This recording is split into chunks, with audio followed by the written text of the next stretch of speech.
La clase pasada vimos que la ecuación de Van der Waals, a pesar de su sencillez, puede conducir a una transición de fase.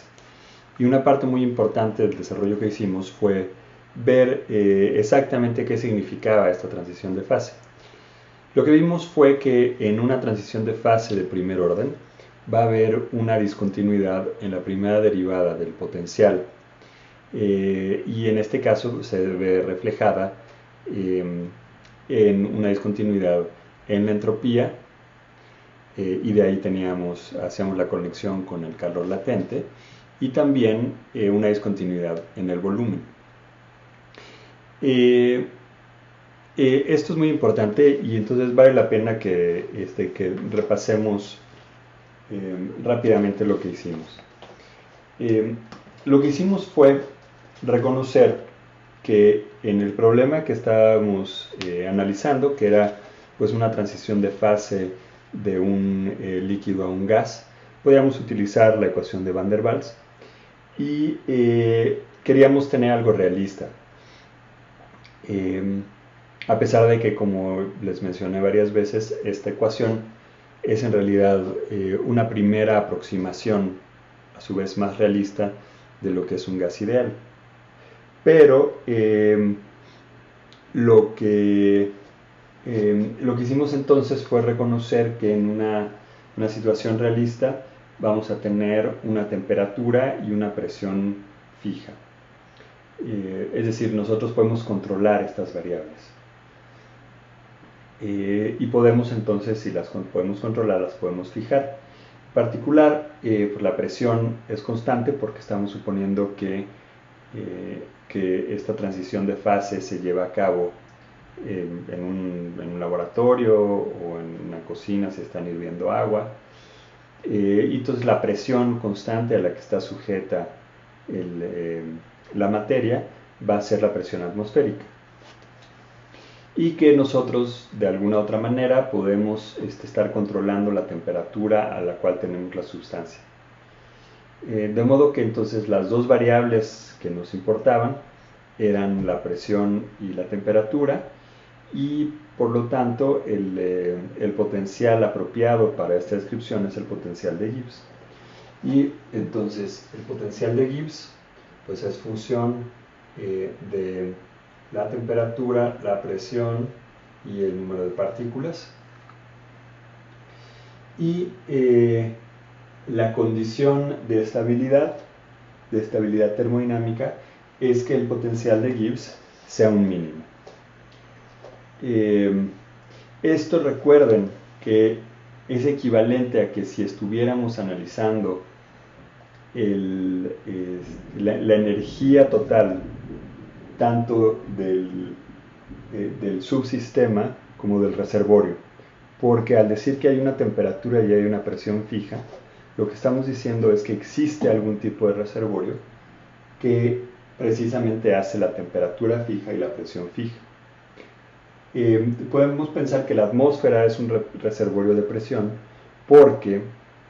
no importa si ustedes cambian un poco el volumen de lo que están haciendo, el volumen de la atmósfera es tan grande que para fines prácticos no cambia la presión. Ya lo verán con más claridad cuando lleven física estadística, y por eso a mí cuando damos fenómenos colectivos, o yo doy la primera parte de termodinámica, me gusta empezar con esa visión que aparentemente es un poco más avanzada, pero termina siendo muchísimo más clara,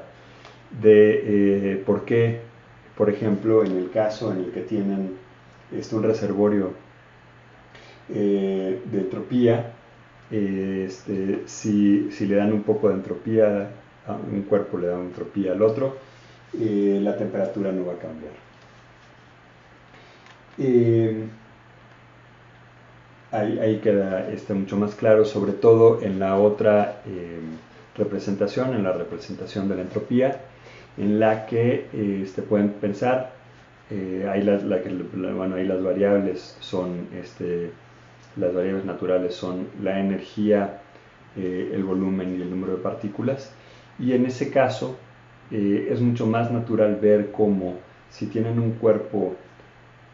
muy grande en contacto con un cuerpo más pequeño,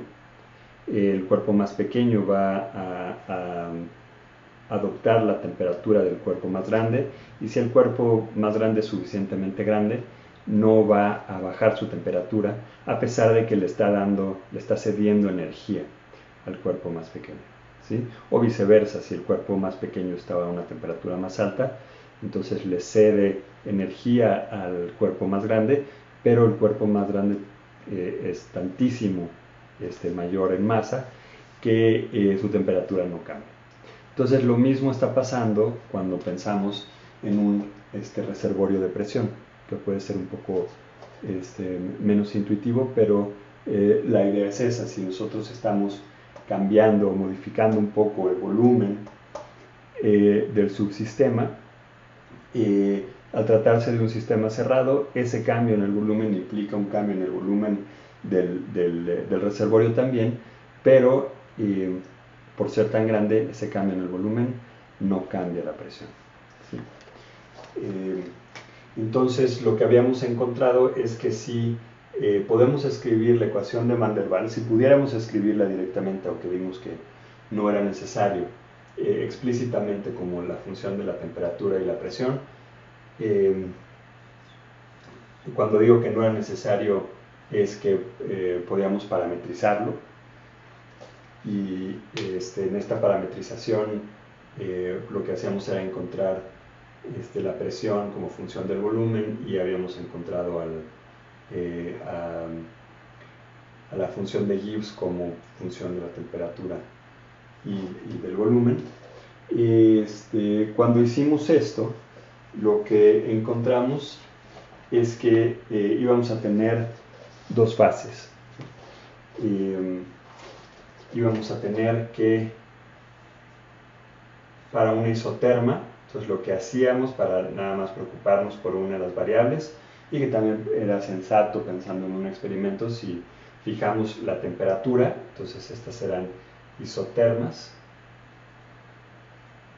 lo que íbamos a tener eran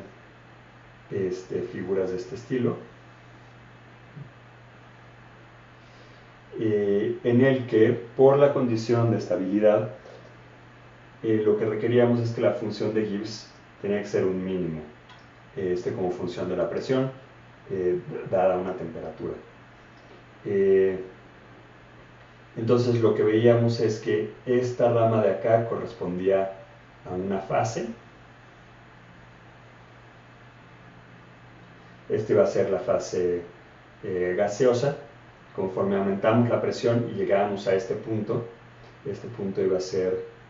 el punto de la presión de coexistencia de las dos fases. Y entonces todos los estados que teníamos a lo largo de esta trayectoria iban a ser inestables, y todos ellos iban a caer a este mismo punto que teníamos acá, hasta que se terminara la transición, hasta que todo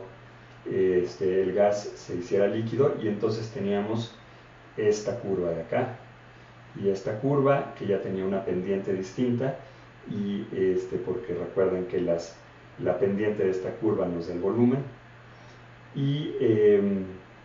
entonces esto ya correspondía a un líquido, ¿no? Necesitan más presión para hacer esta transición de fase, y entonces lo que habíamos visto también es que esto a su vez correspondía cuando veíamos las variables de estado, cuando teníamos presión contra volumen, y esta otra vez era una isoterma. Entonces lo que habíamos visto es que otra vez todos estos puntos inestables correspondían a todos estos puntos de esta curva, y que en realidad la trayectoria estable del sistema iba a ser únicamente esta. Entonces durante toda esta transición de fase, lo que íbamos a tener era una presión constante. Entonces durante la transición de fase hay temperatura y presión constante, y lo que hicimos después fue mostrar que era equivalente hacer esta construcción en la que encontrábamos el mínimo de la energía,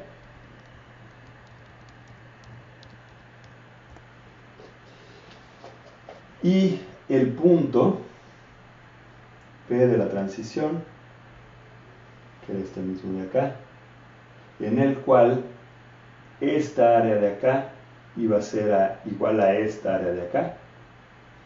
Habíamos visto que cuando esto ocurría, entonces quería decir que estábamos en este punto, y por lo tanto esto correspondía a la transición de fase,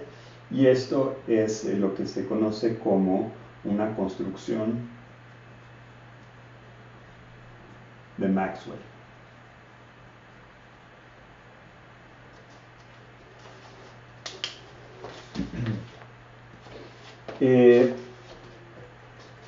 Si hubieran graficado acá el potencial de Gibbs contra la temperatura, y en lugar de hacer gráficas a temperatura constante, hubieran calculado el valor de G a presión constante, cómo funciona la temperatura, habrían encontrado algo similar, ¿no? Que esto es todavía más cercano a lo que encontramos en experimentos cotidianos, porque en general lo que hacemos al calentar agua o al enfriarla es estar cambiando la temperatura a presión constante, porque es la presión